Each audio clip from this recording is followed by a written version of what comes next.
सदाशिवसमारम्भां शङ्कराचार्यमध्यमाम् अस्मदाचार्यपर्यन्तां वन्दे गुरुपरम्पराम्।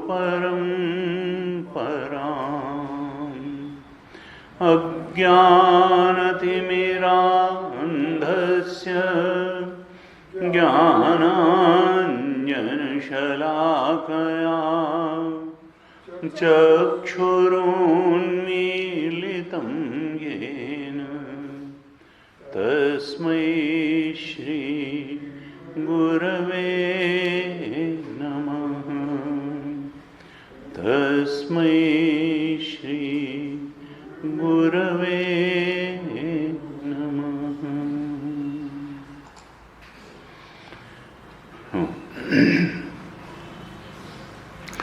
10वें श्लोक से पाठ करते हैं, फिर चर्चा। अब 20 श्लोक। उक्त साधन युक्तेन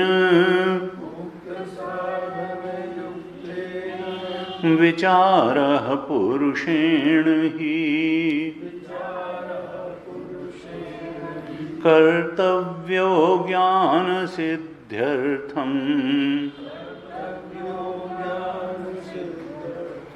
आत्मनः शुभमिच्छता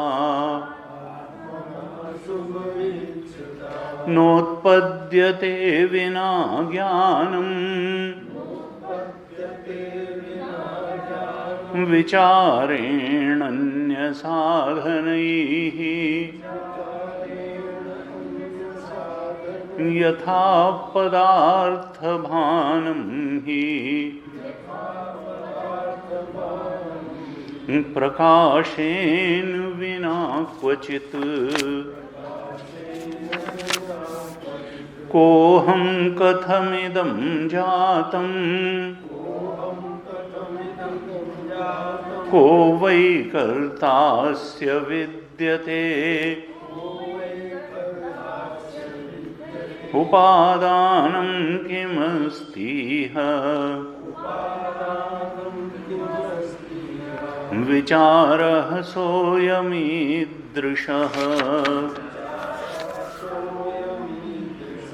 नाहं भूतगणो देहः नाहं चाक्षगणस्तथा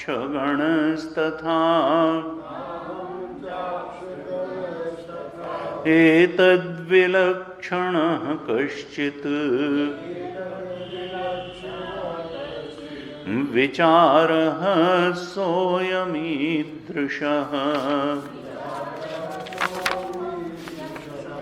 अज्ञानप्रभवं सर्वं ज्ञानेन प्रविलीयते संकल्पो विविधः कर्ता विचारः सोऽयमीदृशः एतयोर्यद् उपादानम् एकं सूक्ष्मं सदव्ययम् यथैव मृद्घटादीनां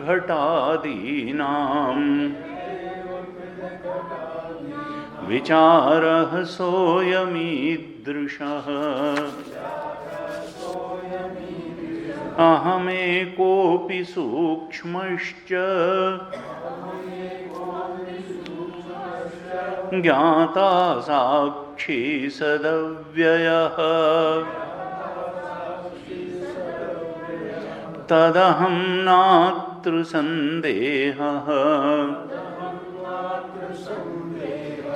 विचारः सोऽयमीदृशः आत्मा विनिष्कलो ह्येकः देहो बहुभिरावृतः तयोरैक्यं प्रपश्यन्ति किमज्ञानमतः परम्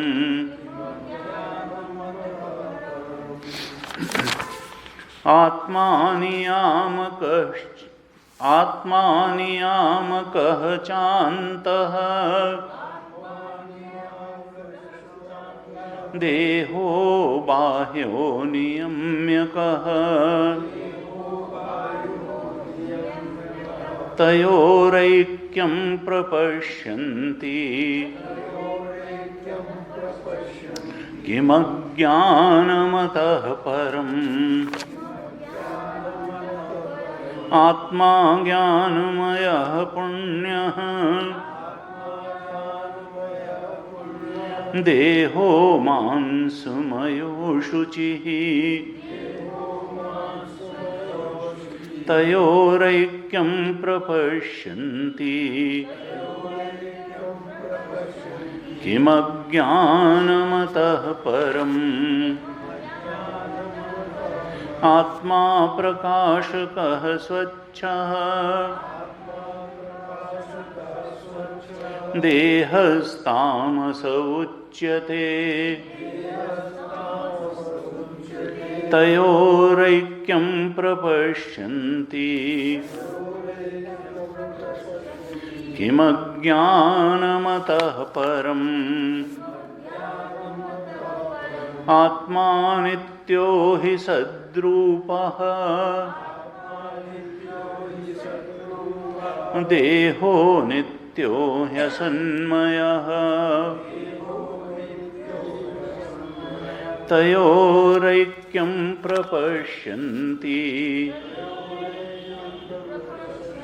किमज्ञानमतः परम्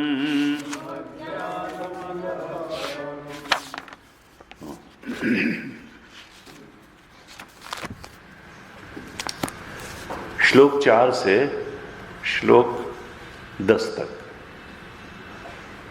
भगवान शंकराचार्य ने साधन चतुष्टय के बारे में उल्लेख किया। वैराग्य, विवेक, शम, दम, उपरति, तितिक्षा, श्रद्धा और समाधान। विवेक, वैराग्य, षट संपत्ति और 9वें श्लोक में मुमुक्षा के बारे में बताया। हमने यहां तक चर्चा की और 10वें श्लोक पर भी चर्चा करी। ये साधन चतुष्टय संपन्न होकर के कोई वेदांत विचार के लिए अधिकारी बनता है। वेदांत विचार का, क्योंकि मुख्य चीज वेदांत विचार है। कल हमने जैसे चर्चा की थी कि कोई अगर ऋषिकेश की दिशा में तेजी से चला जा रहा है डोईवाला से और उसको आना है देहरादून, तो उसको क्या करना पड़ेगा, पहले तो ब्रेक लगाना पड़ेगा कि ऋषिकेश की तरफ बढ़ने से गाड़ी रुक जाए।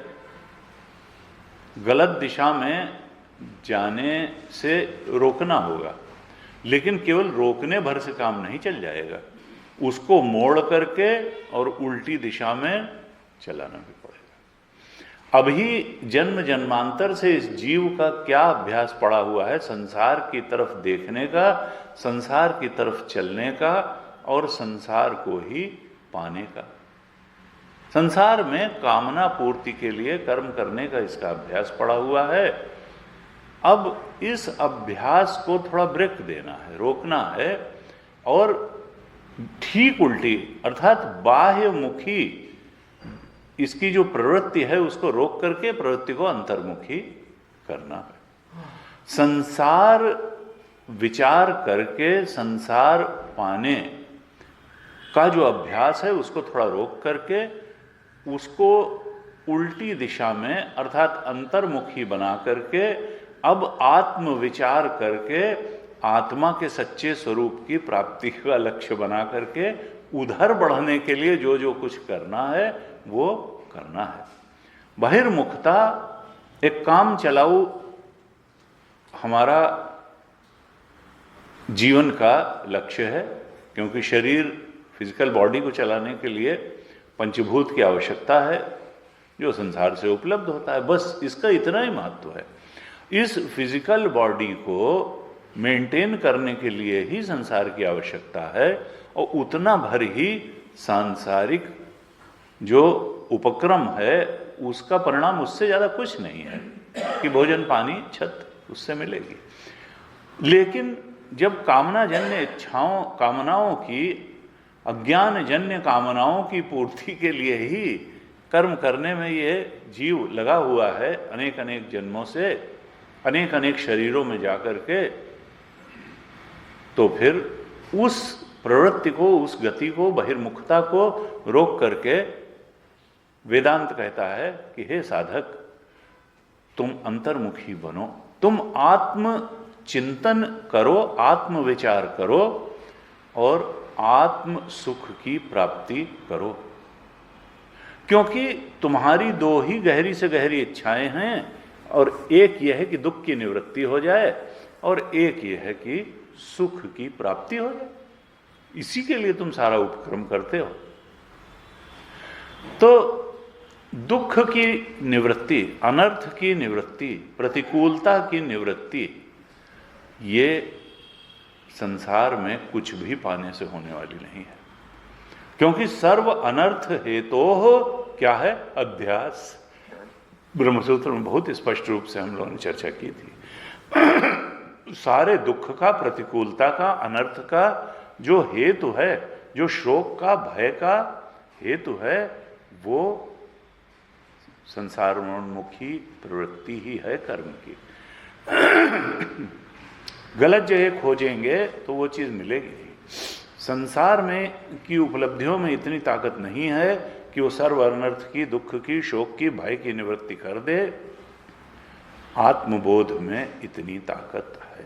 तरति शोकम आत्मविद आनंदम ब्रह्मणो विद्वान न विभेति कुतश्चन। उस आनंद ब्रह्म को प्राप्त करके भय के पार चला जाता है, आत्मा के सच्चे स्वरूप को जान करके शोक के पार चला जाता है। तो वेदांत कहता है कि देखो साधक, तुम सत्य को पहचानो और सत्य की ओर उन्मुख हो जाओ।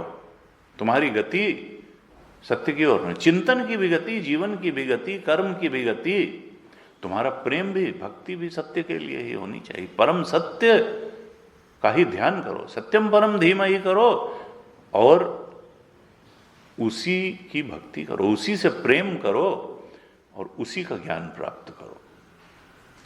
तीनों ही जो फैकल्टीज हैं, जो क्षमताएं हैं कर्म करने की, प्रेम करने की, इंटेलिजेंस से ज्ञान प्राप्त करने की, तुम तो भगवान द्वारा प्रदत्त इन तीनों क्षमताओं को उसी लक्ष्य में निवेशित कर दो। अब बहुत हो गया संसार के लक्ष्य, ये काम चला। लेकिन ये अधिकारित्व आवश्यक है। ये क्या है? ये गाड़ी को विपरीत दिशा में जाने से रोकना ही है बस। अधिकारित्व जो साधन चतुष्टय है, इससे कोई आत्मज्ञान नहीं हो जाएगा। आत्मज्ञान के लिए तो ब्रह्म विचार करना ही पड़ेगा। हाँ, ये है कि गलत दिशा से गाड़ी अब रोक भी दी, ब्रेक भी लगा दिया और सही दिशा में मोड़ भी लिया। ये है इच्छा, मोक्ष की इच्छा। अरे ऋषिकेश नहीं जाना है, जाना तो देहरादून है, तो इच्छा तो पैदा हो देहरादून। अरे अब जिधर चल रहे हैं ठीक है, अब मुड़ गई गाड़ी तो मुड़ गई, इधर चल दिया। ऐसे नहीं, प्रयास पूर्वक गलत दिशा में जाने से रोकना है, मोड़ना है और सही दिशा में उसको चलाना है। कल हमने कहा था, गुरुदेव कहते थे भाई कर्म करना रोकना नहीं है, कर्म की दिशा हमको जो हमारा परम चरम लक्ष्य है, परम सत्य, उसके अनुकूल बस बना लेनी है। बैठने से कुछ नहीं होगा, ध्यान लगाने से ब्रह्मबोध नहीं होगा, निष्क्रिय होकर के वृत्तियों को देखने से केवल एकाग्रता बढ़ेगी, आत्मा के ब्रह्मत्व का ज्ञान नहीं होगा, वो तो ब्रह्मचिंतन से ही होगा। कहा उक्त साधन युक्तेन, कल हमने 10वें श्लोक पे चर्चा की थी, उक्त साधन युक्तेन विचारः पुरुषेण ही कर्तव्यः ज्ञान सिद्ध्यर्थम आत्मनः शुभम इच्छता। जो शुभ चाहता है, कल्याण चाहता है, ऐसे पुरुष को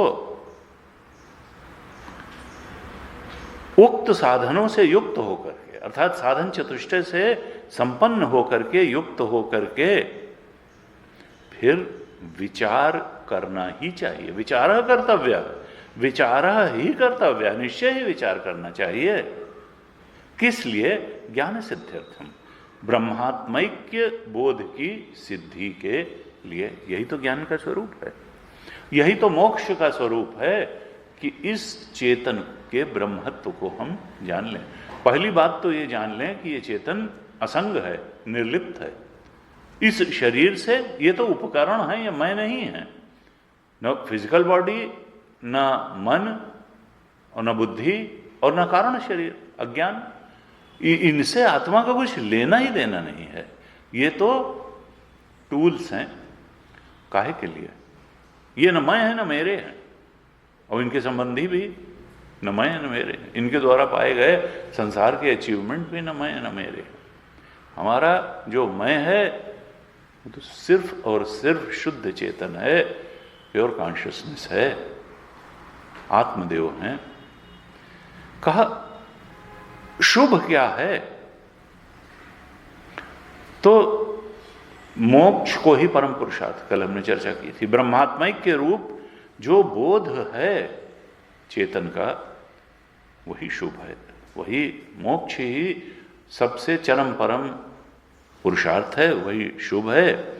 परमानंद की प्राप्ति ही शुभ है, जीवन मुक्ति का विलक्षण सुख ही शुभ है।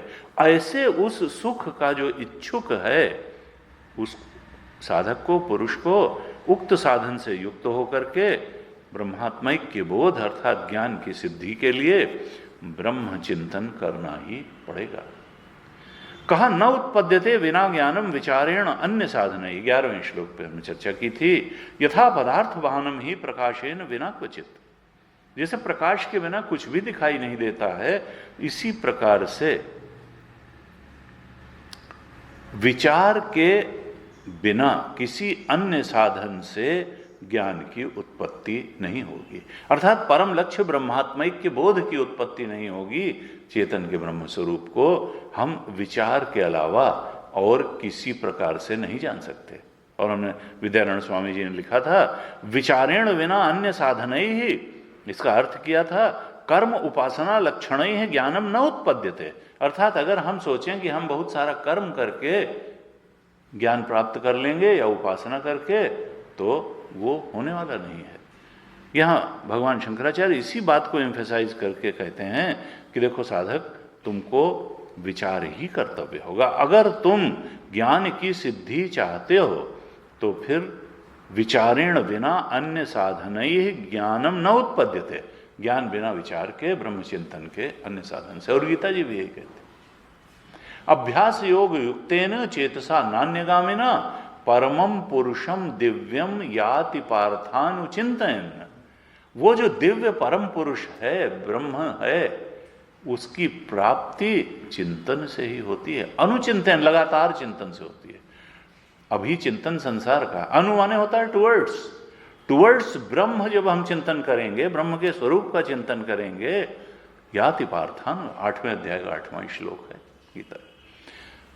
अभ्यास योग युक्तेन, देखो काहे का, विचार का अभ्यास करना है। ब्रह्म विचार के अभ्यास से जब तुम युक्त होते हो तो चेतसा नाने, धीरे धीरे उसमें रस आने लगता है। किसी ने कहा कि मनुष्य की वृत्ति ऐसी है, ये मन की संरचना ऐसी है कि आप जरा महीने भर कोई काम करके देखिए, चाहे वो आपके अभी तक किए गए कामों से ठीक उल्टा हो, चाहे आप दूध की जगह नींबू की चाय पीने लगें तो महीने भर आपको दूध की अच्छी ही नहीं, बिना चीनी की पीने लगें तो उसी की आदत पड़ जाएगी, और उसके बाद में उसको बदला भी जा सकता है। कुछ समय तक ये अभ्यास करने से वही चीज रुचिकर भी लगे। शुरू में जोर लगाना पड़ेगा, फिर जो है वही रुचिकर हो जाएगा, वहां रस आने लगेगा। ब्रह्म जैसे अभी संसार चिंतन, संसार की उपलब्धि में रस आता है, जैसे अभी संग्रह में रुचि आता है, उसी तरह से त्याग में भी रुचि आने लगेगी, सुख मिलने लगेगा। और वास्तव में वो तो सत्य का सुख है, रसो वैसा। हम तो उस रस स्वरूप की तरफ चूंकि बढ़ते हैं तो अभ्यास है, तो चेतना अन्य किसी विचार में थकने लगती है, उसकी स्वसहज वृत्ति नहीं रह जाती, भारी लगने लगता है, संसार चर्चा भाती नहीं है। लगता है कि गुरु जी कहते थे, भाई कोई मेरे प्रभु की बात सुनाओ। दो ज्ञानी में मिलते हैं तो दोनों जानते हैं कि स्वरूप क्या है, लेकिन फिर भी एक रस के लिए चर्चा चलाते हैं। ऐसा नहीं कि कोई अज्ञानी है इसलिए चर्चा कर रहा है, रस की सिद्धि के लिए। अभ्यास योग युक्तेन चेतसा नान्यगामिना, और जो है जाति वाती नहीं है चिंतन। परमम पुरुषम दिव्यम, उस दिव्य पुरुष परम पुरुष को याति पार्थ अनुचिंतन, उसको चिंतन करते करते ही प्राप्त कर लेता है। उस ब्रह्म परक चिंतन हो, ब्रह्म के स्वरूप का चिंतन हो, इस आत्मा के ब्रह्मत्व का चिंतन तो हो जाता है। जैसे प्रकाश के बिना पदार्थ का ज्ञान नहीं होता, ऐसे ही उस आत्मा के ब्रह्मत्व के चिंतन के बिना ज्ञान की सिद्धि नहीं होती, शुभ की प्राप्ति नहीं होती है, जीवन मुक्ति और परमानंद की प्राप्ति नहीं होती, अनर्थ की, सर्व अनर्थ की निवृत्ति नहीं होती, अज्ञान की निवृत्ति, अविद्या की निवृत्ति नहीं होती। ये 10वें और 11वें में साधन चतुष्टय के बाद क्या करना है ये बात बताइए। स्पष्ट किया कि हे साधक, तुम पहले तो साधन चतुष्टय से संपन्न हो जाओ और फिर ब्रह्म विचार करो। अब 12वें श्लोक से और 5 श्लोकों में 16 तक बताते हैं कि ये ब्रह्म विचार का स्वरूप क्या होगा, आत्मविचार किस प्रकार से करें। साधना पंचकम में भगवान शंकराचार्य कह चुके हैं, देखो मनमानी विचार करोगे तो भटक जाओगे, कंफ्यूज हो जाओगे, संदेहग्रस्त हो जाओगे। इसलिए श्रुति मतास्तर का, श्रुति जिस प्रकार से विचार करने का निर्देश करती है, जिन तर्कों को लेते हुए विचार करने, उसी तरह से विचार करना। अपने आप अगर विचार करोगे तो भटकने की संभावना है। इसलिए भगवान शंकराचार्य 5 श्लोकों में बताते हैं, विचार का महत्व बता करके अब बताते हैं कि आत्मविचार, ब्रह्म विचार को कैसे करना है, उसका स्वरूप क्या होगा, किस ढंग से तुम चिंतन करो। तो 12वें श्लोक में क्या कहते हैं, कोहम कथमिदम जातम को वै कर्तास्य विद्यते उपादानम किमस्तीह विचारः सोयमीदृशः।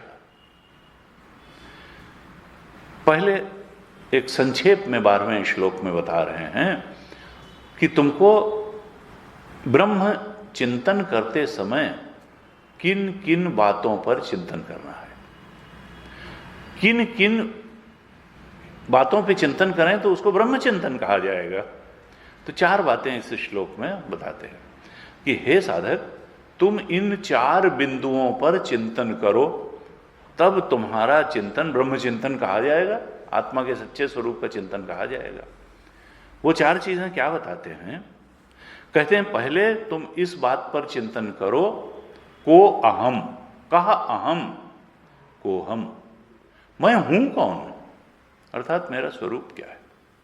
क्या शरीर मेरा स्वरूप है? क्या इंद्रिय मेरा स्वरूप है? क्या मन बुद्धि मेरा स्वरूप है? अपने बारे में, जिसको वेदांत की भाषा में कहते हैं त्वम पदार्थ का शोधन। तत्वमसि महावाक्य में अपने सच्चे स्वरूप तक पहुंचने के बारे में जब साधक चिंतन करता है तो उसको कहते हैं त्वम पदार्थ का शोधन। खोजो कि तुम कौन हो, तुम्हारा सच्चा स्वरूप क्या है। को कहा अहम, मैं कौन हूं, इसके बारे में बिल्कुल स्पष्ट रूप से और गहराई से चिंतन करो। मैं जड़ हूं, ये जड़ स्थूल शरीर हूं जो पैदा हुआ, कुछ दिन रहा, फिर चला जाएगा, या मैं चेतन तत्व हूं? क्या मैं कोई शाश्वत सत्ता हूं या मैं विनाशी सत्ता हूं? ऐसे अभी बताएंगे और आगे। को हम, पहले तो सबसे पहले तुम इस बात का चिंतन करो कि मैं हूं कौन, मेरा स्वरूप क्या है। दूसरी चीज तुमको इस आत्मविचार में किसके बारे में चिंतन करना है कि कथम इदम जातम। पहले तो बताया अहम के बारे में चिंतन करो, कहा अहम, जो ये अहम सत्ता है इसका स्वरूप क्या है। और फिर कहा कथम इदम जातम, ये जो इदम सत्ता है ये कैसे पैदा हुई भाई, इसका स्वरूप क्या है। कथम इदम जातम, इदम का मतलब क्या है, अहम और इदम दो में ही तो पूरी सृष्टि को बांटा जा सकता है, हमने कई बार चर्चा की। अहम का मतलब चेतन तत्व, मैं तो चेतन हूं, और जो अहम चेतन जिन जिन चीजों को जानता है वो सब इदम कोटि में है। फिर चाहे हमारे विचार हों, भावनाएं हों, इंद्रियों की सामर्थ्य असामर्थ्य हो, फिजिकल बॉडी हो, इसकी सामर्थ्य असामर्थ्य हो, या जगत की अनेक विषय वस्तुएं पदार्थ हों, जो जो कुछ जानी जाने वाली चीज है वो सब इदम कोटि में है। चाहे वो अंतर जगत की वस्तुएं हों या बाह्य जगत की वस्तुएं हों। इदम का मतलब यह है, यह का मतलब जो जानी जाती है, और अहम का मतलब जो जानने वाला तत्व है, जो ज्ञाता है। और जो ज्ञेय है, जो जो कुछ भी ज्ञेय है, जिसका जिसका ज्ञान इस ज्ञाता को होता है, वो सब इदम है। ये इदम कैसे पैदा होता है, ये जो जगत है, संसार है, ये कैसे पैदा हुआ। कथम इदम जातम, पहले तो अहम का स्वरूप कहा, देखो चिंतन करो, फिर इदम के स्वरूप का भी पूरी स्पष्टता से चिंतन करके एक निश्चित दृष्टि बनाओ कि इदम की सत्ता क्या है, इसकी महत्ता क्या है, इदम क्यों आया, कैसे आया। तो दो चीजें बताई, अहम और इदम।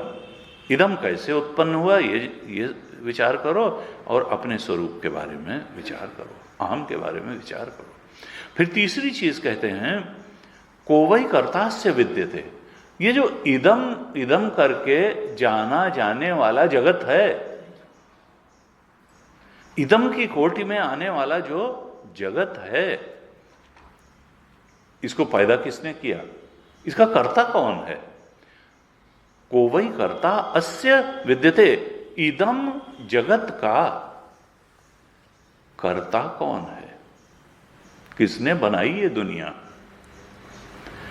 कोवई कर्तास्य विद्यते, इस जगत का कर्ता कौन है। तीसरी बात कहा, ये तुम सोचो, अहम के बारे में सोचो, इदम जगत की उत्पत्ति कैसे हुई ये सोचो, और फिर इसका कर्ता कौन है, ये उत्पत्ति करने वाला अगर कोई है तो कौन है। चौथी चीज कहते हैं उपादानम किमस्तीह, ये जो जगत है ये किस मसाले से बना है, इसका उपादान। जैसे घड़े का उपादान कारण मिट्टी है, तो इस जगत का उपादान कारण क्या है, किस मसाले से ये जगत बना है। तो चार चीजें हो। अहम के स्वरूप के बारे में तुम स्पष्ट रूप से चिंतन करो, जगत कैसे बना, कथम इदम जातम, ये चिंतन करो, इस जगत का कर्ता कौन है इसके बारे में चिंतन करो, और इस जगत का उपादान क्या है इसके बारे में ये 4 चीजें कही।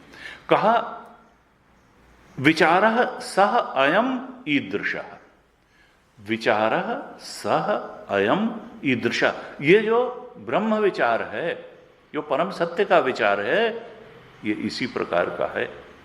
सह अयम ईदृशः, वो जो विचार मैंने बताया करना है तुमको, जिसके बिना ज्ञान उत्पन्न नहीं होगा, ज्ञान सिद्ध्यर्थम ब्रह्मात्मैक्य बोध पाने के लिए जिस विचार के बिना उस बोध की उत्पत्ति नहीं होगी, वह विचार किस प्रकार से होगा? कहा ये 4 बातों पे जब तुम विचार करोगे तो इन 4 बातों पर ठीक से विचार करोगे, तभी उस जीवन मुक्ति ब्रह्मात्मैक्य बोध को प्राप्त करोगे।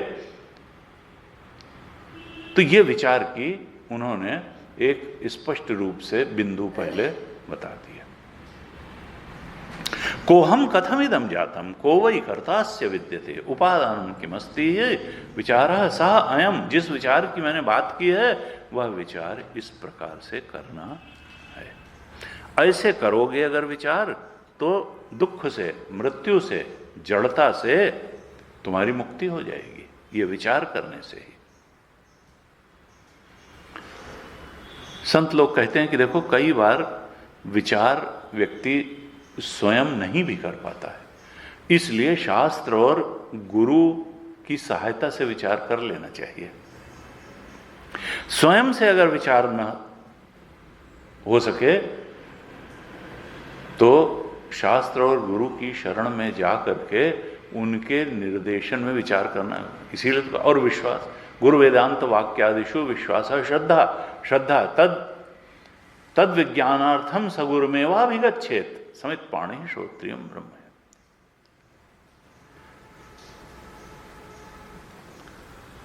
कहा कि देखो विचार का स्वरूप क्या होगा, हम कौन हैं? कहा हम तो सुखी दुखी होने वाले जीव हैं। कहा देखो तुम सुखी दुखी होने वाले जीव नहीं हो, तुम तो सुख दुख को जानने वाले सुख दुख के दृष्टा हो, सुख दुख के साक्षी हो। जो ज्ञाता होता है वो ज्ञेय से अलग होता है।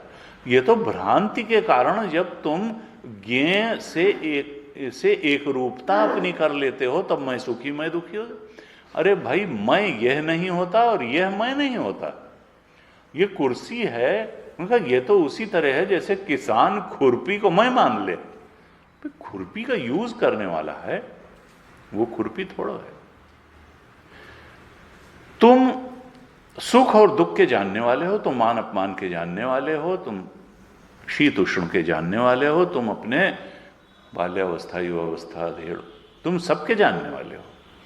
तुम वो नहीं हो, तुम जीव नहीं हो सुखी दुखी होने वाले, तुम जन्मने मरने वाली देह भी नहीं हो, तुम तो दृष्टा हो जिसको ये ज्ञान होता है। सारा ज्ञेय का ज्ञान जिसको है वो दृष्टा मात्र, साक्षी मात्र तुम हो।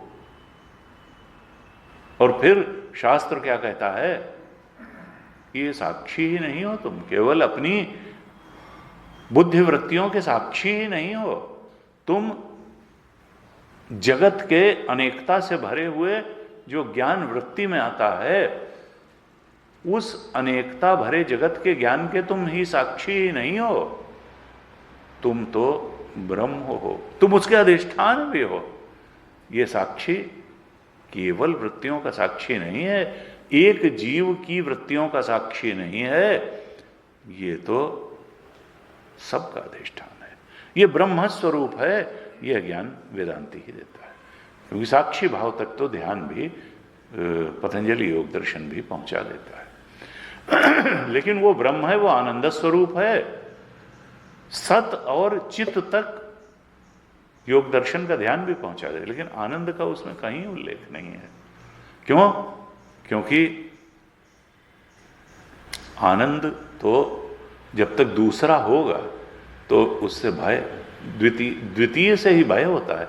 जब तक एक तत्व के रूप में उस साक्षी को नहीं पा रहे, दूसरे का कोई एग्जिस्टेंस ही नहीं है, प्रतीति मात्र है, तब फिर आनंदम ब्रह्मणो विद्वान न विभेद कुतश्चन। क्योंकि योग दर्शन में यह है कि बस प्रकृति से अलग हो जाना ही आत्म तत्व को उपलब्ध हो जाना है। इसलिए उन्होंने कहा वो सत है और चित है, लेकिन उन्होंने प्रकृति को भी द्वैतवादी दर्शन है, प्रकृति को भी प्रकृति जहां की तहां पड़ी रह जाएगी, जो साक्षी भाव में दृष्टा स्वरूप में स्थित हो जाएगा वो साधक प्रकृति से अलग हो जाएगा। इसी को कैवल्य मानते हैं और कहते हैं कि नहीं, प्रकृति भी रहेगी और अन्य पुरुष भी रहेंगे। पुरुष, अनेक पुरुष हैं उनके यहाँ ये आत्मा के ब्रह्मत्व का तक वो दर्शन नहीं पहुंचाता। ये वेदांत ही पहुंचाता है कि देखो वृत्तियों का साक्षी केवल साक्षी ही नहीं है, वो ब्रह्म है, वो एकमात्र सत्ता है, एकमात्र सत्य है, वो सबका अधिष्ठान है। वो केवल तुम्हारी वृत्तियों का ज्ञाता और वृत्तियों का अधिष्ठान नहीं है, तुम्हारे शरीर का नहीं। उसके अंदर सब, वो आकाश से भी ज्यादा सूक्ष्म है, और जैसे आकाश में ही सब कुछ है तो वो इतना सूक्ष्म है ये साक्षी चेतन तत्व कि आकाश भी इसी से उत्पन्न हुआ है, वो आकाश से भी ज्यादा व्यापक है। ब्रात्वात ब्रह्म, उससे ज्यादा ब्रात कुछ नहीं है।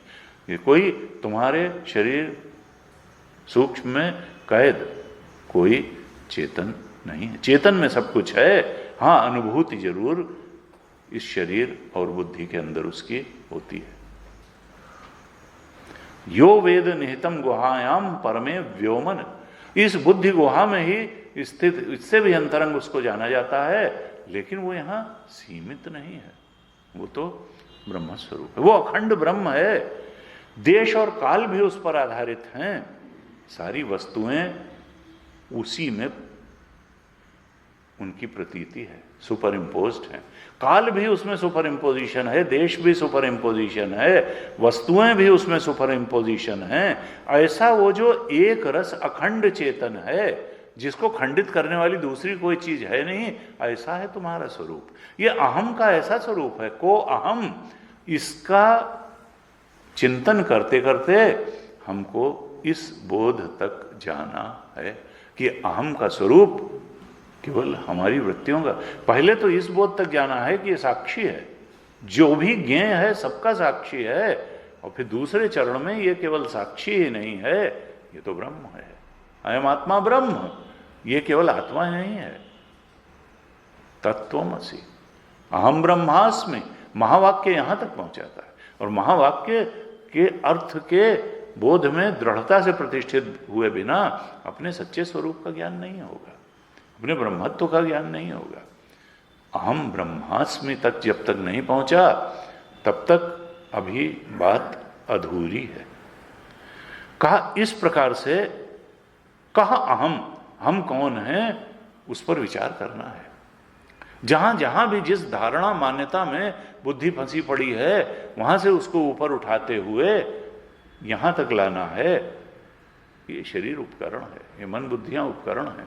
अज्ञान हमारे स्वरूप में है ही नहीं, कारण शरीर भी हम नहीं है, हम तो इनसे परे साक्षी तत्व हैं, शुद्ध चेतन है। और वो शुद्ध चेतन अखंड ब्रह्म रूप है, वो देश काल वस्तु से परे है, वो एक रस है, और ऐसा हमारा अपना स्वरूप है।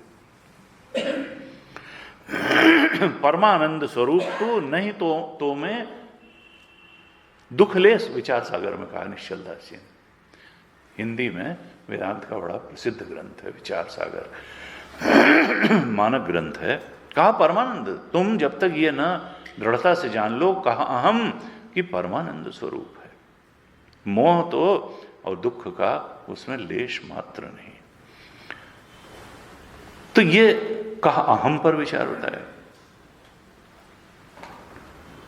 फिर कहते हैं कथम इदम जातम, इदम जगत, विद्यानंद स्वामी जी लिखते हैं, स्थावर जंगमात्मकम कथम कस्मात् जातम, किस प्रकार से ये उत्पन्न हुआ, कैसे उत्पन्न हुआ। ये स्थावर जंगम जो जगत है, उत्पन्न हुआ का मतलब क्या है कि कहा कि किम अधिष्ठानम इत्यर्थ, इसका अधिष्ठान क्या है? जो दिखता है वही है या इसके गहरे में कोई चीज है? इसका अधिष्ठान, जैसे हमारा अधिष्ठान चेतन निकला, शरीर नहीं निकला, मन नहीं निकला, बुद्धि नहीं निकली, कारण शरीर अज्ञान नहीं निकला, उसका भी अधिष्ठान कौन था? साक्षी आत्मा। ऐसे ही इस जगत का अधिष्ठान कौन है? को कथमिदं जातम, ये संसार कहां से उत्पन्न हुआ है? तो कहा कि भाई देखो, कोई चीज जहां से उत्पन्न होती है और जहां लीन होती है वही उसका अधिष्ठान होता है। ये जो जगत है, यह करके जाने जाने वाला जो जगत है, वृत्ति से ले करके फिजिकल बॉडी और संसार की अनेकता तक जो जगत फैला हुआ है, ये कहां से निकलता है और कहां चला जाता है? वही तो उसका अधिष्ठान होगा।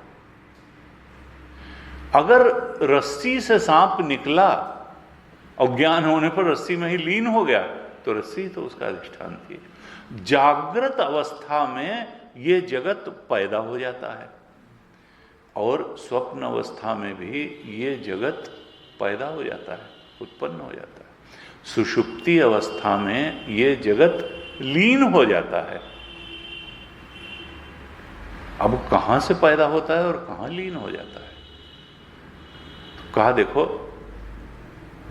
जागृत में ये जगत रहता है और इसको जानने वाला जो जीव है, जो जागृत का पुरुष है, वो भी रहता है और इसका ज्ञान भी रहता है। ज्ञाता, ज्ञेय और ज्ञान तीनों रहते हैं जागृत में। जागृत की सृष्टि भी रहती है। जागृत पुरुष, जागृत की सृष्टि को जानने वाला चेतन तत्व भी रहता है और जागृत का ज्ञान भी रहता है। लेकिन स्वप्न में ये जागृत पुरुष ही अगर स्वप्न में चला जाए तो इसको याद रहे स्वप्न में कि जागृत का ज्ञान ऐसा, वो तो बिल्कुल भूल जाता है स्वप्न में। तो स्वप्न दृष्टा अलग है, जागृत दृष्टा अलग है, जागृत की सृष्टि अलग है, स्वप्न की सृष्टि अलग है। स्वप्न की सृष्टि का ज्ञान स्वप्न दृष्टा को होता है, जागृत की सृष्टि का ज्ञान जागृत के दृष्टा को या जागृत पुरुष को होता है। जागृत का दृष्टा स्वप्न में नहीं रहता, स्वप्न का दृष्टा जागृत में नहीं रहता। और सुषुप्ति में न जागृत की सृष्टि न स्वप्न की सृष्टि, न जागृत का दृष्टा न स्वप्न का दृष्टा, न जागृत का ज्ञान न स्वप्न का ज्ञान। वहां तो दोनों ही अवस्थाओं के ज्ञाता, ज्ञान और ज्ञेय लीन हो गए। वहां पर क्या रहा? वहां पर अज्ञान मात्र था और आत्म तत्व तो था ही। तभी तो कहा कि मैं सुख से सोया जागने के बाद। तो ये जो जगत था, जागृत का जगत हो या स्वप्न का जगत हो, ये कहां लीन हुए जाकर के? सुषुप्ति में अज्ञान में लीन हो गए, क्योंकि अज्ञान ही तो बचा था। कारण शरीर तो था वहां, सूक्ष्म शरीर भी लीन हो गया, स्थूल शरीर जो जागृत में जहां तक चेतन जाता है, जागृत में तो स्थूल शरीर तक जाता है चेतन, और स्वप्न में केवल सूक्ष्म शरीर तक ही चेतन कैद रहता है। तो जागृत सृष्टि लीन हुई, जागृत के शरीर का भी कोई भान नहीं रहा। स्वप्न सृष्टि लीन हुई, स्वप्न सूक्ष्म शरीर का भी कोई भान नहीं रहा। वहां क्या रहा? सुषुप्ति में केवल कारण शरीर या अज्ञान रहा। अर्थात अज्ञान में से ही स्वप्न की भी सृष्टि निकली। जहां लीन हुई थी वहीं से तो निकलती है। अज्ञान से ही जागृत की भी सृष्टि निकली, अज्ञान से ही स्वप्न की भी सृष्टि निकली, अज्ञान से ही जागृत का भी दृष्टा निकला और अज्ञान से ही स्वप्न का भी दृष्टा निकला। अर्थात जो चीज जहां से निकलती है और जहां लीन होती है, अधिष्ठान तो वही होता है उसका। कहा कि देखो, ऐसी सृष्टि जो अज्ञान से उदित होती है और अज्ञान में लीन होती है, उस सृष्टि को क्या सच्ची माना जाएगा? अज्ञान से जो चीज उत्पन्न हो, रस्सी में सांप अज्ञान से उत्पन्न होता है। किस चीज के अज्ञान से उत्पन्न होता है? अधिष्ठान के अज्ञान से। रस्सी के अज्ञान के कारण वहां सांप दिखता है, भूछिद्र दिखता है, माला दिखता है, दंड दिखता है। तो अधिष्ठान के अज्ञान के कारण वहां पर अध्यास की उत्पत्ति होती है। कहा देखो, उस आत्म चेतन के स्वरूप के अज्ञान से ही ये जागृत की सृष्टि भी निकली। जागृत का जीव अर्थात जागृत का जो ज्ञाता है वो भी निकला, स्वप्न की सृष्टि निकली, स्वप्न का ज्ञाता निकला। और ये अज्ञान से निकलने वाली चीज का कोई रियल एग्जिस्टेंस होता है? प्रतीति होती है। वो जैसे ही अज्ञान हटेगा, फिर खोजो माया कहां गई, फिर वो सांप कहां चला गया, देखो सड़क के कहीं किसी बिल में न छुप गया हो, ऐसी कोई बात नहीं होती। वो तो वहां पर जो अज्ञान के कारण जिसकी उत्पत्ति होती है, ज्ञान के बाद वो ऐसा लीन हो जाता है, क्योंकि उसका कोई तो अस्तित्व था नहीं, वो तो प्रतीति थी अज्ञान के कारण। ये मन जो है, और यहां तक कि बुद्धि भी, सुषुप्ति में न मन रहता है न बुद्धि रहती है। ये मन और बुद्धि स्वप्न और जागृत में ही रहते हैं। इसका मतलब क्या है कि मन और बुद्धि भी अज्ञान से ही निकलते हैं और अज्ञान में ही लीन हो जाते हैं। जब तक ये मन रहता है और बुद्धि रहती, तब तक सृष्टि रहती है। मन और बुद्धि के लीन होते ही ये सृष्टि लीन हो जाती है। सुषुप्ति में कहां लीन हो जाती है? अज्ञान में। इसका मतलब क्या है कि जब तक मन रहता है तब तक जागृत की सृष्टि रहती है, जब तक मन रहता है स्वप्न। इसका मतलब ये सारी सृष्टि कहां? मनोमय है। मन रहता है तो रहती है, मन के होने से इस सृष्टि का होना है, मन के लीन होने से इस सृष्टि नहीं रहती है। इसीलिए मांडुक्य उपनिषद में हमने इस पर काफी लंबी चर्चा की थी कि मनोदृश्य मिदम द्वैतम यत् किंचित सचराचरम। गौड़पादाचार्य जी ने कहा था ये मनोदृश्य मात्र है, सचराचर जितना भी सृष्टि तुमको स्वप्न जागृत की दिखती है, ये मनोदृश्य के अलावा, क्योंकि मन के होने से ही इसका होना है, मन के लीन होने से ये लीन हो जाती है। और कारण शरीर अज्ञान से निकलती है। अज्ञान, जो चीज अज्ञान में लीन होगी, अज्ञान से निकलेगी, उसका वो कोई वास्तविक सत्ता नहीं है। वास्तविक सत्ता किसकी है? वो अज्ञान का भी अधिष्ठान कौन है? वो स्वप्न के ज्ञाता और ज्ञेय सृष्टि का अधिष्ठान कौन है? जागृत के ज्ञाता और ज्ञेय की जो सृष्टि जागृत की है, उसका सबका, स्वप्न दृष्टा का भी जो अधिष्ठान है, जागृत दृष्टा का अधिष्ठान है। स्वप्न की सृष्टि, जागृत की सृष्टि और सुषुप्ति के अज्ञान का भी जो अधिष्ठान है, तो तुरी है, हमारा अपना आत्मा है, ब्रह्म तत्व है, शुद्ध चेतन तत्व है, रियल। जासु सत्यता ते जड़ माया, भास सत्य एव मोह सहाया। मोह का मतलब अज्ञान।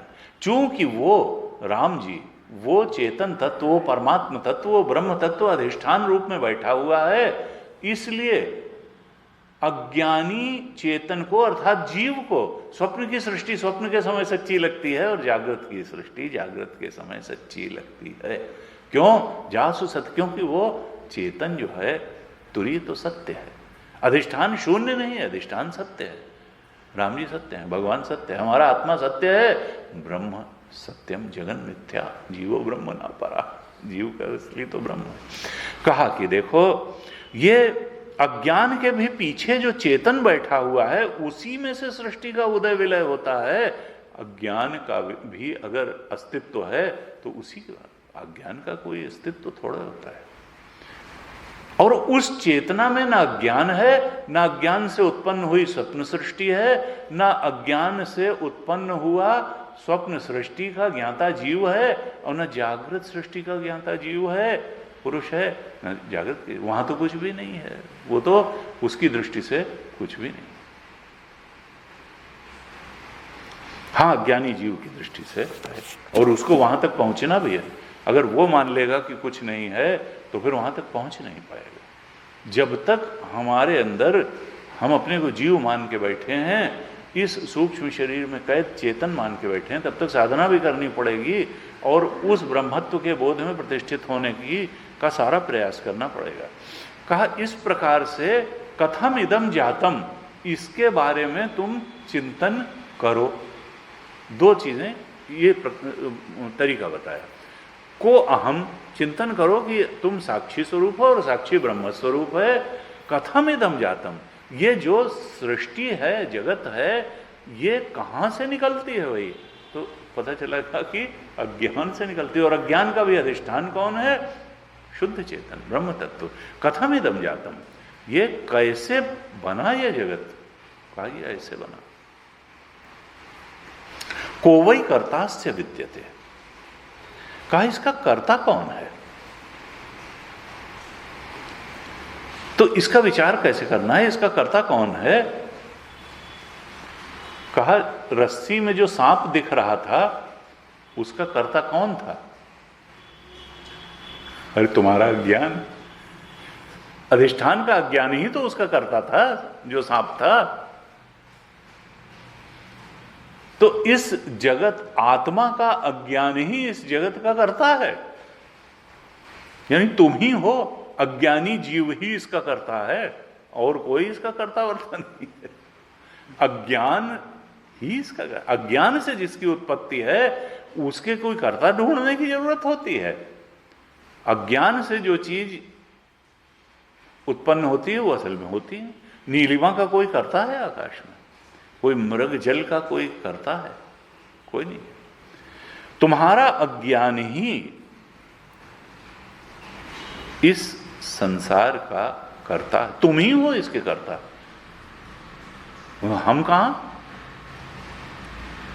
कहा कि तुम इस प्रकार से हो कि तुम्हारी वासनाओं की पूर्ति के लिए ही यह संसार कल्पित हुआ है।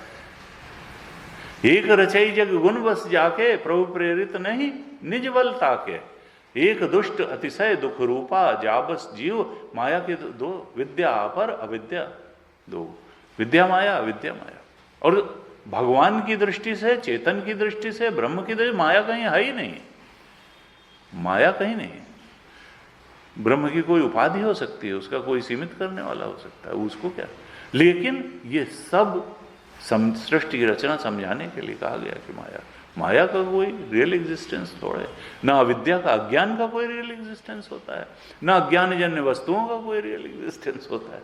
इसीलिए कहा कि जीव भी, जीवो ब्रह्म ना परा। मिथ्या वही है जो दिखता है लेकिन होता नहीं है। माया बहुत से शक्त है, लेकिन वास्तव में ब्रह्म का ही अस्तित्व है, माया का कोई अस्तित्व नहीं। तो कहा कोवा कर्तास्य, कोवई कर्तास्य विद्यते। ये जो जगत है, स्थावर जंगम, जो सृष्टि है, जागृत स्वप्न की और सुषुप्ति में अज्ञान, ये सब का कर्ता कौन है? संसार का कोई कर्ता है, कोई संचालक है? तो कहा देखो, विचार करके इस बात से तक पहुंचो कि जो वस्तु अज्ञान से भासती है वो है ही नहीं, केवल प्रतीति मात्र है। इसलिए कर्ता की बात भी एक कल्पना की बात है, ये जीव ही कर सकता है। ये ब्रह्म के लिए जब चीज ही नहीं है तो कर्ता ढूंढने की क्या बात है? अज्ञान ही इसका करता है।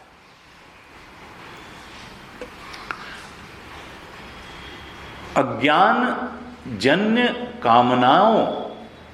कामनाएं ही इसका करता है, क्योंकि कामनाओं को पूर्ति चाहिए, और वो अज्ञान से जन्य तो कामनाएं ही हैं। तो कर्म भी अज्ञान जन्य है, और जिस फील्ड में वो कर्म होता है वो भी अज्ञान जन्य है। जो कुछ उससे मिलता है वो कोई बड़ा सत्य है। इसलिए कहा संसार के सुख दुख भी प्रतीति मात्र हैं, यहाँ का कुछ भी सत्य है। सत्य तो चेतन है, शुद्ध चेतन। तो इस प्रकार से कहा कोवई कर्ता से विद्यते। तुम देखो कि इसका कर्ता कौन है। कथम इदम जातम, अधिष्ठान तो चेतन है, अज्ञान से सारी निकली, अज्ञान में लीन हुई। अज्ञान से जो चीज प्रकट होती है उसका कोई कर्ता ढूंढने की बात नहीं है। फिर कहा चौथी चीज क्या तुमको देखनी है, चिंतन करना है ब्रह्म चिंतन के। क्रम में कि उपादानम किम अस्ति, इस जगत का उपादान क्या है, किस मसाले से ये जगत बना है। तो कहा भाई देखो, ये जो प्रतीयमान सर्प था, रस्सी में जो सांप दिख रहा था, ये किस मसाले से बना था? अरे जो चीज थी ही नहीं वहां, उसका मसाला ढूंढने का क्या मतलब है? अज्ञान ही उसका मसाला था, अज्ञान ही उसका। ये सब समझाने के लिए कहा जाता है पंचभूत से बना है, और ये वो उसका कोई रियल एग्जिस्टेंस थोड़ा है। अज्ञान ही उसका मसाला है। और गहराई में जाकर के देखा जाए तो अज्ञान का भी जो अधिष्ठान है वो उसका मसाला है। जो अज्ञान का अधिष्ठान कौन है? चेतन तत्व। जो चीज होगी वही तो मसाला होगी। तुलसीदास यह चिद विलास जग, बूझत बूझत बूझे, साधो कही न जाए का कहिए। अगर कोई चीज सत्य भी है, जासु सत्यता ते जड़ माया भास सत्व, रजत सीप महाभास जिमि जथा भानुकर बारी, जदपि मृषा त्यों काल सोई, भ्रम न सके को उठारी, यही विधि जग हरि आश्रित रहाई, जदपि असत्य देत दुख आई, जासु कृपा अस भ्रम मिट जाई, गिरिजा सोई कृपालु रघुराई। यन्मायावशवर्ति विश्वमखिलम ब्रह्मादि देवासुरा, यत्सत्वादि अमृषैव भाति सकलम, रज्जौ यथा अहेर ब्रह्म, यत्पाद प्लवमेकमेव हि भवाम बोधे स्थितिर्षावताम, वंदे हम तम अशेष कारण परम। वही कारण है। चिद विलास जग बूझत बूझत बूझ है। असल में तो अज्ञान भी क्या कारण है? वो चेतन है। जो चेतन की सत्ता, जिसकी सत्ता होगी, वास्तविक कारण तो वही होगा। कहा कि देखो उपादान क्या है? चेतन ही उपादान है। ये त्रिगुण से बना है, ये माया से बना है, ये पंचभूत से बना है, ये सूक्ष्म पंचभूत से ये बना, और स्थूल से ये बना, और तमो, ये सब तो समझाने के लिए कहा गया। असल वो तो है ही नहीं। वो तो अज्ञान से जिसकी उत्पत्ति, माया से जिसकी उत्पत्ति होती। माया त्रिगुणात्मिक। अरे भाई, माया की ही कोई सत्ता है कि त्रिगुण की कोई सत्ता होगी, फिर उनसे जो है वो समष्टि बुद्धि निकली। ये सब जो है अज्ञानी जीव को समझाने के लिए, ब्रह्म तक पहुंचाने के लिए, उस आत्मा के शुद्ध चेतन तक पहुंचाने के लिए ये सब उपाय हैं ऋषियों के दिए हुए। क्योंकि आदमी सोचता है हम बहुत लॉजिकल हैं, तर्क, ये तर्क जो है समझाने के लिए है। उसके बाद सारे तर्क खत्म हो जाएंगे, चीजें ही खत्म हो जाएंगी जिनको तो तर्क की बराबर। कहा देखो वैसे तो अज्ञान से निकली सृष्टि, अज्ञान में जगत समा जाता है, मनोमय है, मन के रहते रहता है। और जब ये नहीं रहता जागृत स्वप्न का जगत, तो भी अज्ञान रहता है। और अज्ञान के अलावा तो असल में शुद्ध चेतन ही रहता है। कहा ये विचारः सह अयम ईदृश, जो विचार की बात बताई थी 10वें और 11वें श्लोक में, जो कर्तव्य है इन चार चीजों पर विचार करना, तो वो इस प्रकार का विचार करना चाहिए। इस प्रकार से अगर हम विचार करेंगे तो वो ज्ञान का साधन बन जाएगा, ब्रह्मात्मैक्य बोध का साधन बन जाएगा। इस प्रकार से किया गया विचार। कहा भाई घड़े में मिट्टी है कि मिट्टी में घड़ा है? तो कहा असल में घड़ा केवल नाम रूप का आरोपण है। घड़ा मिट्टी में एक कल्पना है, कल्पित है, वहां उपादान तो मिट्टी है। इसी तरह से चेतन में इस जागृत और स्वप्न की सृष्टि की कल्पना है, उसके ज्ञाता की कल्पना है। अज्ञानी जीव है वह कहीं नहीं, है तो मूल तत्व चेतन ही है, शुद्ध चेतन है। उस अखंड चेतन में देश भी कल्पित है, काल भी कल्पित है, और वस्तुएं भी कल्पित हैं। वो त्रिविध परिच्छेद शून्य है। देश, काल और वस्तुओं की परिच्छिन्नता का उस चेतन में स्पर्श भी नहीं हो सकता है, क्योंकि ये सब मिथ्या है, ये सुपरइम्पोजिशन है उसमें। देश, काल, वस्तु के परे जो अखंड चेतन है, उसी में ये देश, काल, वस्तुएं कल्पित हैं। इस प्रकार के विचार को ब्रह्म विचार, ब्रह्म चिंतन कहते हैं।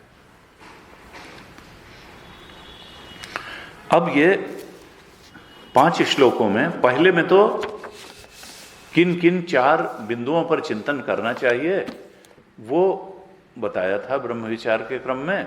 अब इसके बाद के जो 4 श्लोक हैं उसमें फिर एक एक चीज को हमने तो इसी के साथ ही काफी विश्लेषण कर दिया, लेकिन अब भगवान शंकराचार्य 13, 14, 15 इन श्लोकों में एक एक या दो बातों को लेकर के बता रहे हैं कि कैसे करना चाहिए।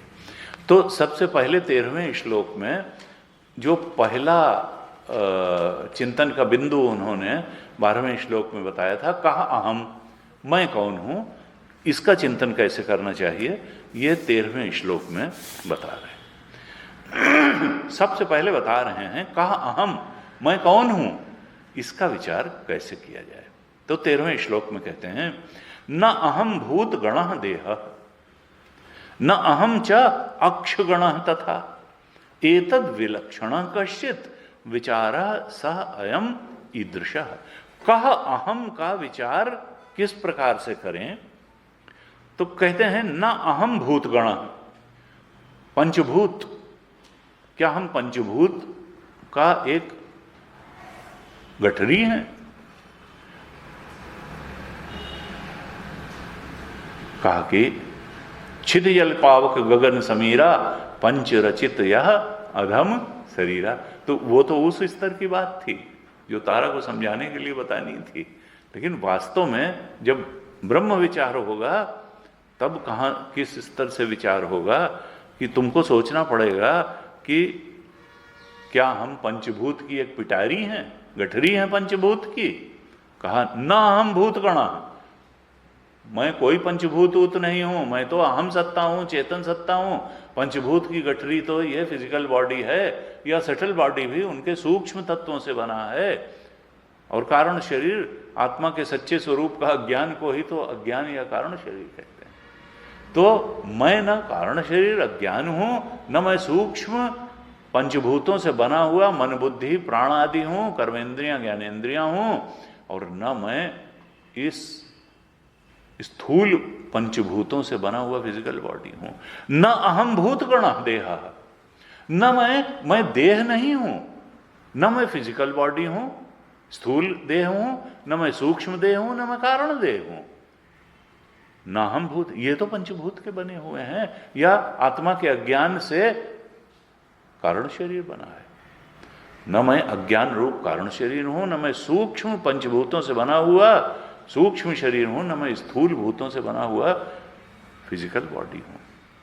न अहम भूत गण देहा, भूतों से हमारा कोई मतलब नहीं है, मैं भूत का पिटारा नहीं हूं, पंचभूत नहीं हूं, न मैं देह हूं। न अहम चा अक्षगण तथा, मैं अक्षगण, अर्थात अक्ष का मतलब आंख यानी इंद्रिय से है। इसका मतलब क्या है कि मैं इंद्रिय भी नहीं, आंख को ले, क्योंकि सबसे ज्यादा तो हमें आंख पे ही इंद्रियों में विश्वास होता है। सारी ज्ञानेंद्रियों कर्मेंद्रियों में हमें सबसे ज्यादा आंखों देखी बात, आंख पे सबसे ज्यादा विश्वास है। तो कहा ये जो आंख के प्रतीक से कहा कि मैं इंद्रिय भी हूं, मैं फिजिकल बॉडी भी नहीं हूं, या हम इसको कह दें सूक्ष्म शरीर, क्योंकि इंद्रिय सूक्ष्म शरीर का पार्ट होता है। देखिए ये गोलक है, जो आई बॉल है, ये स्थूल शरीर का पार्ट है। वेदांत में इसको इंद्रिय नहीं कहते हैं। इंद्रिय का अर्थ है दर्शन शक्ति, और वो सूक्ष्म शरीर का पार्ट है, वो वैसे ही रहती है, उस पर काल का प्रभाव नहीं होता। वो पिछले देह में, वो अगले देह में जाएगी तो बिल्कुल बढ़िया जाएगी। ये गोलक खराब होता है, इंद्रिय खराब नहीं होती, तभी कैटरेक्ट का ऑपरेशन किया जाता है, तो फिर देखने लगता है, ग्लाकोमा हटाया गया फिर देखने, क्योंकि इंद्रिय जो है अर्थात दर्शन शक्ति, ये हाथ जो है यह हस्तेंद्रिय नहीं है, ये हस्तेंद्रिय को एक्सप्रेस करने वाला गोलक है। हस्तेंद्रिय क्या है? ग्रहण शक्ति, ग्रहण सामर्थ्य। पैरालिसिस हो जाए तो गोलक खराब हो जाएगा, लेकिन जो ग्रहण सामर्थ्य है वो है कि किसी प्रकार से इलाज करके एक्सरसाइज करके वो ठीक हो जाए फिर ग्रहण। तो इंद्रिय जो है वो बूढ़ी नहीं होती, इसीलिए कहते हैं मन नहीं बूढ़ा होता है, वो सूक्ष्म शरीर पर काल का प्रभाव नहीं है, वो तो अगले उसमें बच्चे के शरीर में चला जाएगा, अगली योनि में। तो कहा कि ना हम भूतगण देहा, मैं ये स्थूल भूतों से बना हुआ फिजिकल बॉडी भी नहीं हूं, और मैं सूक्ष्म भूतों से बना हुआ सूक्ष्म शरीर भी, अक्षगण इंद्रिय, इंद्रिय से सूक्ष्म शरीर ले लीजिए, न फिजिकल बॉडी हूं, न मैं इंद्रियां या सूक्ष्म शरीर हूं, न कर्मेंद्रियां हूं, न ज्ञानेंद्रियां हूं, न प्राण हूं, न मन हूं, न बुद्धि हूं, ये सब लेना पड़ेगा इससे। मैं न फिजिकल बॉडी न सटल बॉडी, एतद विलक्षण कश्चित, मैं तो इनसे विलक्षण कुछ हूं। Physical body, subtle body, causal body, इनसे विलक्षण कुछ मैं हूं, इनसे अलग लक्षणों वाला हूं। इनसे अलग लक्षण वाला का मतलब क्या है कि फिजिकल बॉडी जो है वो तो उत्पन्न होने और मरने वाला है। फिजिकल बॉडी एक समय पैदा हुआ है, एक समय नहीं रहेगा। इससे विलक्षण हूं मतलब मैं पैदा होने और मरने वाला नहीं हूं। मैं कोई बच्चा और जवान और बूढ़ा और नाशवान नहीं हूं। ये जो अस्ति जायते वर्धते विपरिणमते अपक्षीयते वाला जो है, ये फिजिकल बॉडी का धर्म है, मेरा नहीं है। मैं इससे विलक्षण हूं, मेरे ऊपर काल का कोई प्रभाव नहीं होता, मैं जन्मने मरने वाला नहीं हूं, इससे विलक्षण हूं। मैं भूतगण से बना हुआ फिजिकल बॉडी नहीं हूं, मैं इससे विलक्षण हूं, मैं मरने जीने वाला नहीं हूं। ना हम चक्षुगण, मैं सटल बॉडी भी नहीं हूं, मैं सूक्ष्म शरीर भी नहीं हूं, अर्थात मैं सुखी दुखी होने वाला भी नहीं हूं, मैं मान अपमान से ग्रस्त होने वाला नहीं हूं। मैं तो मनोवांग अगोचर तत्व हूं। श्रुति ने कहा ना, हमारा जो स्वरूप है वो मन और वाणी के परे है, वाणी से उसका निरूपण नहीं किया जा सकता, मन बुद्धि से उसको, मैं तो मनोवांग अगोचर हूं। श्रुति ने कहा, बहुत बार श्रुति, यहाँ विद्यानंद स्वामी जी ने कोट की, अस्थूलम अनणु अहरस्वम, मैं न दीर्घ हूं न ह्रस्व हूं, न मैं बड़ा हूं, ये द्वंद्व, सारे द्वंद्वों से मैं परे हूं। मैं न दीर्घ हूं न मैं ह्रस्व हूं, न मैं स्थूल हूं न मैं सूक्ष्म हूं, अणु हूं, मैं तो सब कुछ के परे हूं। सवा एष पुरुषः अन्न रसमय, अन्नमयम ही सौम्य मन, आपोमय प्राण, तेजोमयी वाक। जैसा खाओ अन्न वैसा बने मन। ये मन जो है ये अन्नमय है। ये जो श्रोत्र है, ये जो प्राण है, ये आपोमया, जल, जैसे जल से प्राण, इसीलिए कहते हैं जैसा बने, जैसा खाए अन्न तैसा बने मन। और जल जितना ही शुद्ध हो तो प्राण शक्ति उतनी प्रबल होगी, क्योंकि प्राण शक्ति के मूल में कहा गया आपाह, जल। श्रुति है, कहा कि तेजोमयी वाका है, वाक में अग्नि तत्व से वाणी बनी, जल तत्व से प्राण बना, और अन्न तत्व से मन बना। ऐसे श्रुति में वर्णन है। बहुत तरह से सृष्टि का वर्णन आता है, एक जगह ये भी है। तो कहा कि देखो, मैं ये भूतगण नहीं हूं, फिजिकल बॉडी नहीं हूं, मैं सटल बॉडी नहीं हूं, मैं तो इससे विलक्षण कुछ हूं, यानी इनसे विपरीत धर्मों वाला हूं, विलक्षण विपरीत लक्षणों वाला हूं। हमने जैसे अभी चर्चा करी कि इसके लक्षण क्या हैं, स्थूल कि जन्मने बढ़ने मरने वाला है। तो मैं ये अहम तत्व जो है, मैं जो मेरा स्वरूप है, शुद्ध चेतन का जो स्वरूप है, साक्षी जो है, वो पैदा होने बढ़ने मरने वाला नहीं, बदलने वाला नहीं, एक रस रहता है। मैं सुखी दुखी होने वाला भी नहीं हूं, मैं मान अपमान से ग्रस्त होने वाला नहीं हूं, न स्थूल शरीर के धर्मों वाला हूं, न मैं सूक्ष्म शरीर के धर्मों वाला हूं, मैं उनसे विपरीत धर्मों वाला हूं। इस प्रकार से विचार जो किया जाता है, सह अयम ईदृश, वो ब्रह्म विचार है।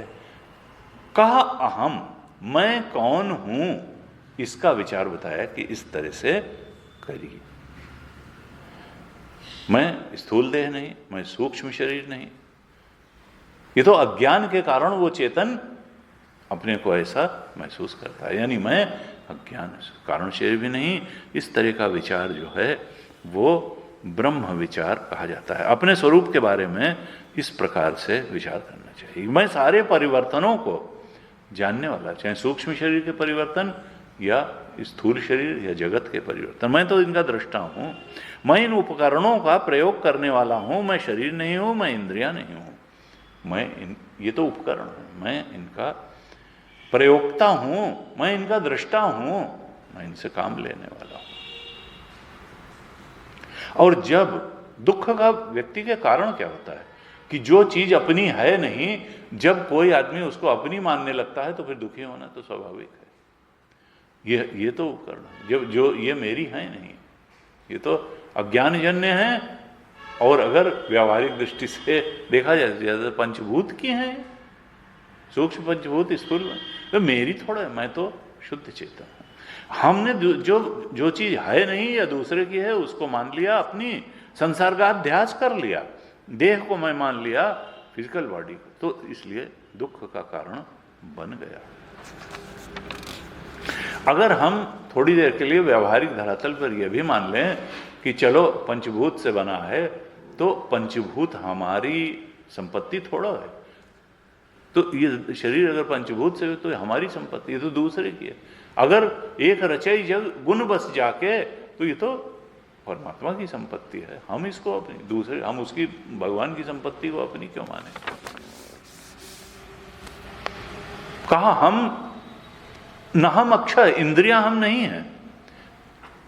एक तर्क इसका, और जैसे संत लोग कहते हैं चिंतन करो, इंद्रियां हम क्यों नहीं हैं? कहा देखो इंद्रियां 10 हैं, 5 ज्ञान इंद्रियां और 5 कर्म इंद्रियां, और हम क्या 10 हैं? कहा नहीं, हम तो एक हैं।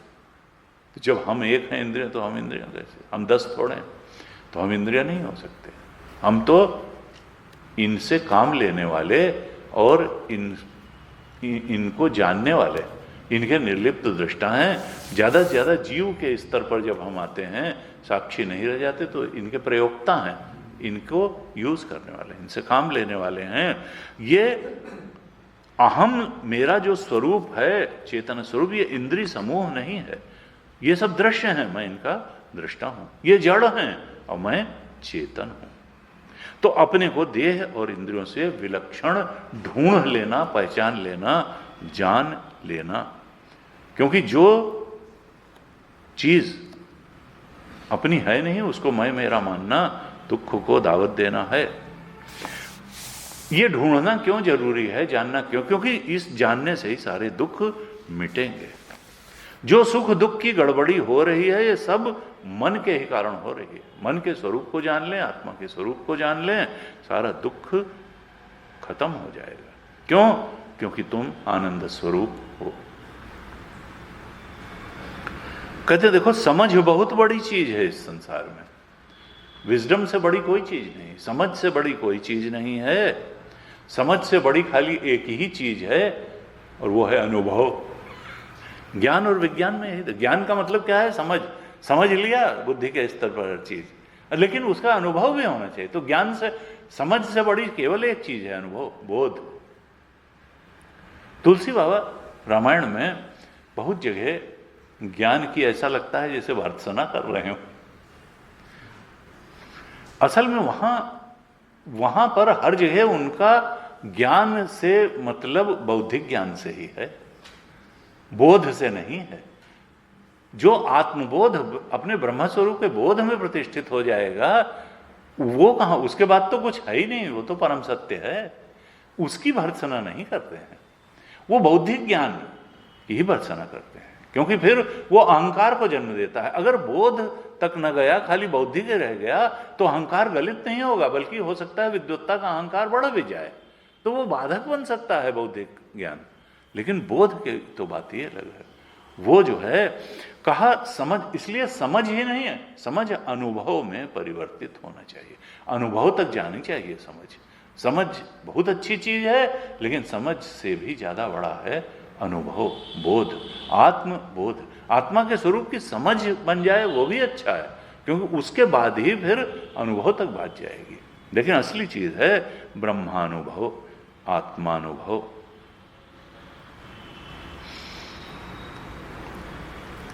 कहते हैं देखो, जहां जो आकार बनता है वहां वो होता नहीं है।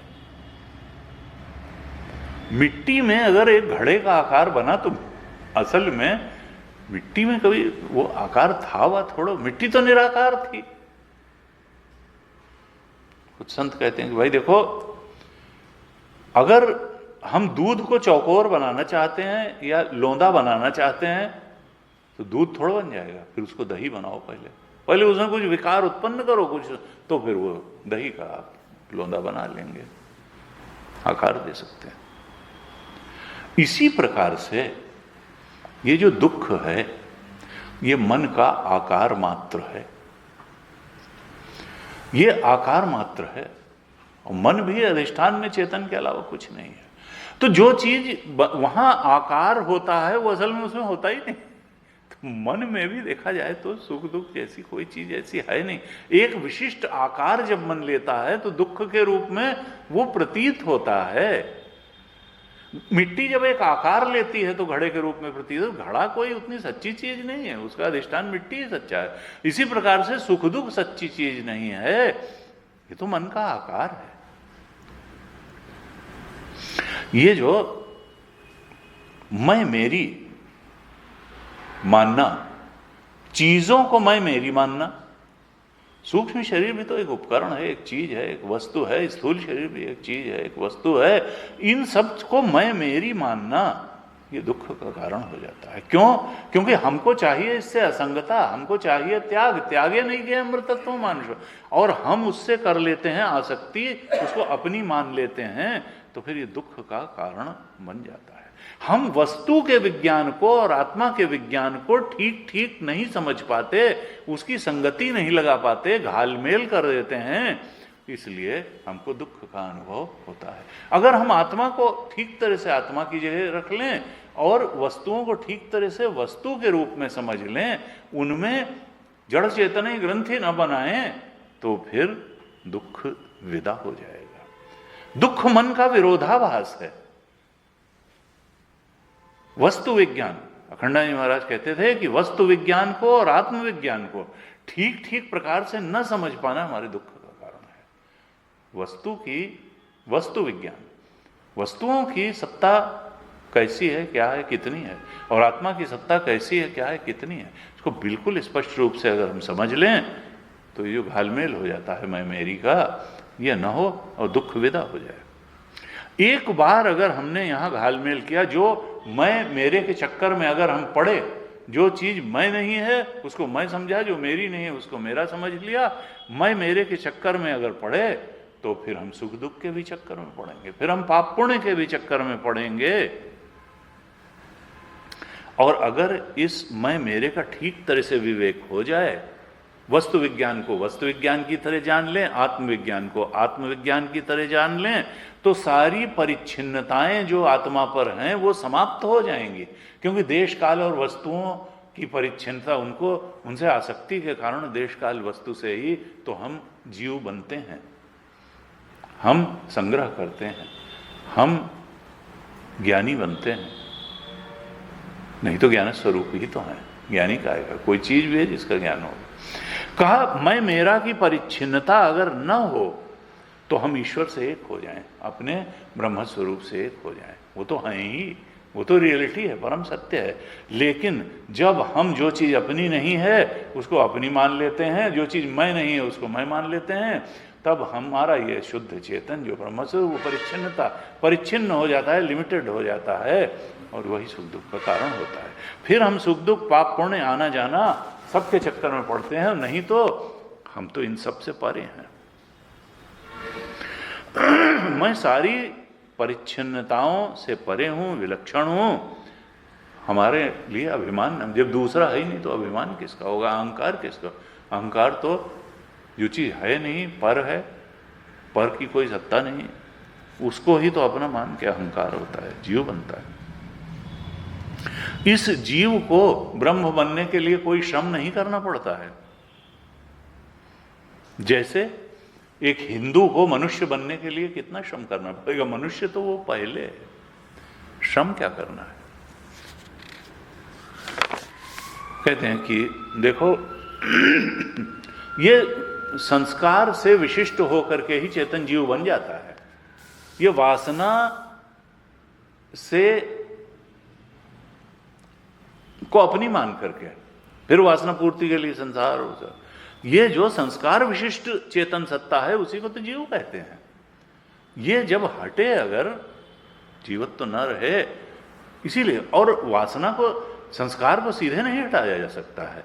वो तो जब कामनाओं को ही धीरे धीरे हटाते हटाते प्रजाति यदा कामान सर्वान, तो सब संस्कार भी हट जाएंगे, क्योंकि हम उनको परसीव तो तब करते हैं जब कामना रुके। इसीलिए तो बार बार कहा कि कामना ही बाधा है, वासना ही बाधा है। वही तो जीवत्व का कारण, चेतन के जो है वासना के कारण ही, अज्ञान के कारण ही जीव बना है।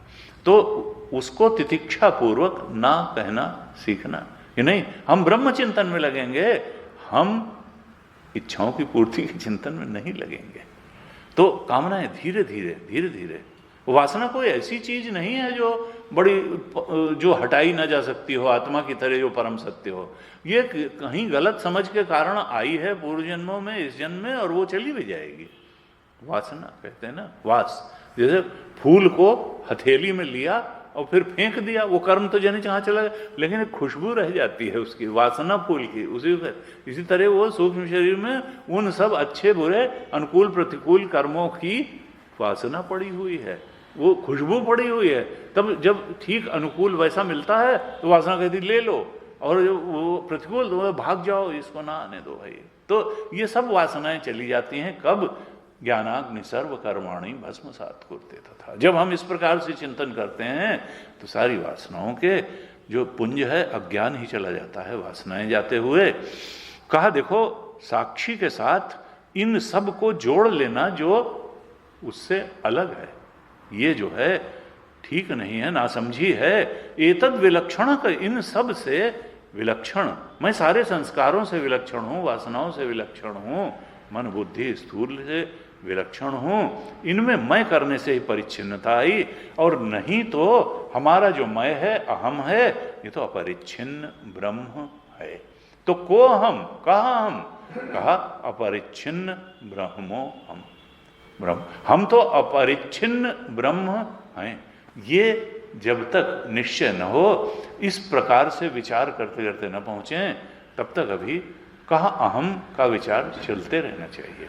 और जिस दिन ये हो गया तो सारी परिच्छिन्नता समाप्त होकर के शुद्ध स्वरूप के, शुद्ध चेतन स्वरूप में स्थिति है। अब आगे अन्य 3 जो विचार बताए उसके बारे में श्लोक कहेंगे आज।